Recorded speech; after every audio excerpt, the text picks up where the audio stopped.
আলীর গুহার উদ্দেশ্যে রওনা হচ্ছি। আমার সামনে রোদের মা।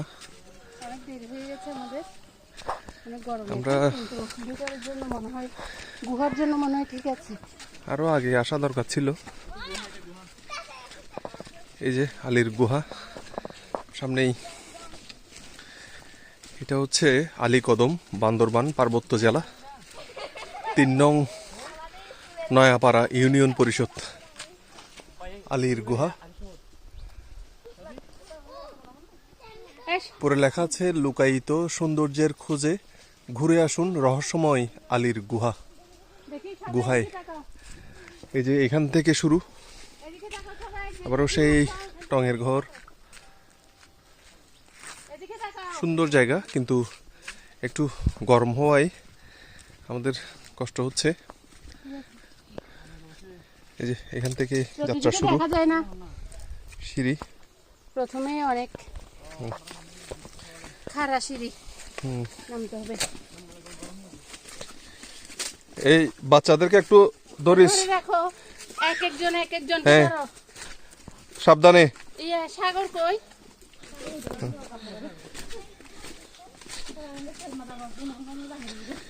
নামতে যতটা না সহজ হচ্ছে, আমার মনে হয় ফেরার পথে উঠতে আরো কঠিন হবে।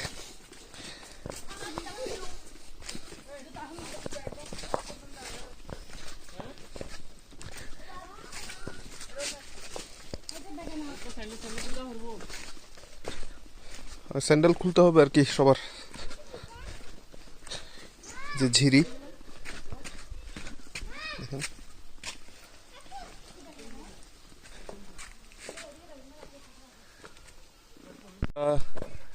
গুহার যাত্রাপথে রয়েছে। এটা সম্মুখ ভাগ, এখান থেকে আমাদের যাত্রা একটু কষ্টকর। এখানে স্যান্ডেল পরে যাওয়া যাবে না, স্লিপ করবে। এবং দেখেন আমাদের যাত্রী যারা রয়েছে,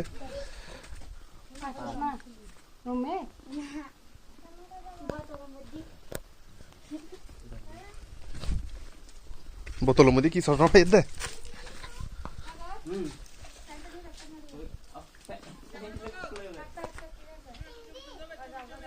এখন একটু পরে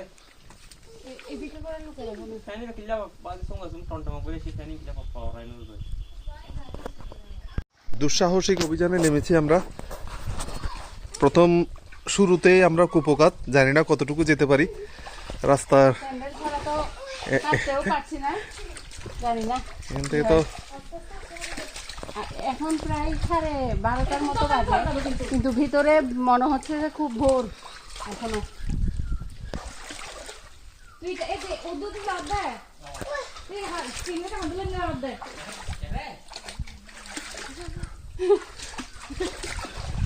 আমার মনে হয় পানিগুলো ওখানে দোকানে গাড়িতে রেখে আসতে হতো। হ্যাঁ এখানে ঠান্ডা আছে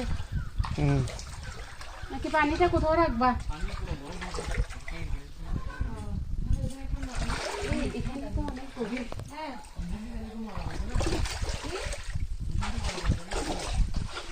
আসার হয় ফুললে হলো মজা বাইরে যাবি। আর হাতের ধরলেন না, একদম বড় বড় লতা।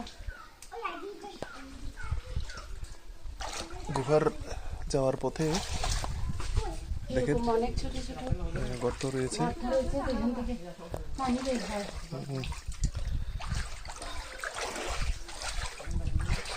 দেখেন আমরা অনেক নিচে, দুই পাশে পাহাড়।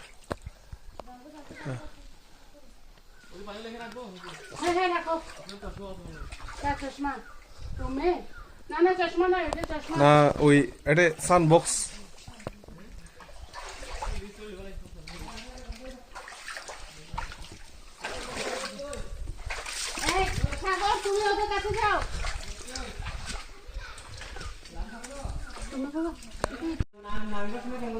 একটা কঠিন জায়গায় এসে আমরা দাঁড়াইছি। এটা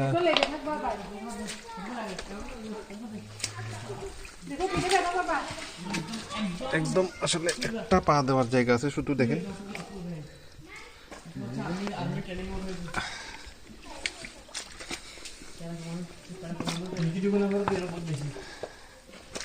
দেখেন কতটা কঠিন জায়গা, আর দেখেন বৃষ্টির ফোঁটার মতো পানি পড়তেছে পাথর থেকে।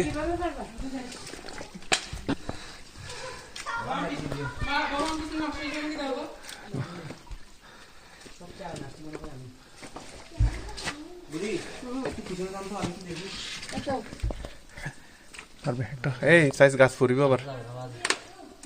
মৃত্যু। হ্যাঁ পারিব পারিব। এই জায়গাটা একটু বেশি কঠিন হয়ে গেছে আসলে, মানে গাছের একটা গুড়ি পড়ে এই জায়গাটাকে একটু বিপজ্জনক করে ফেলছে। হ্যাঁ গাছের নিচে উপরে সিঁড়ি, দুই পাহাড়ের মাঝখানে একটা গাছের গুড়ি পড়ে সিঁড়িটাকে ব্লক করে ফেলছে। এটা আসলে এতটা কঠিন ছিল না আমার মনে হয়।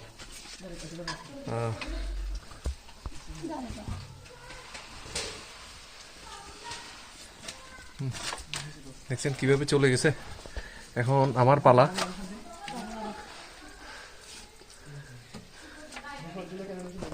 ব্যাগটা আমাকে দাও রুমা বাবা। যাও, এই গুহার মধ্যে দিয়ে যেতে হবে। এই যে ঢুকছে বাবা, ভিতরে অনেক অন্ধকার। আসতে পারবো? বাবা বলে আমি কেন পারবো? পারবো।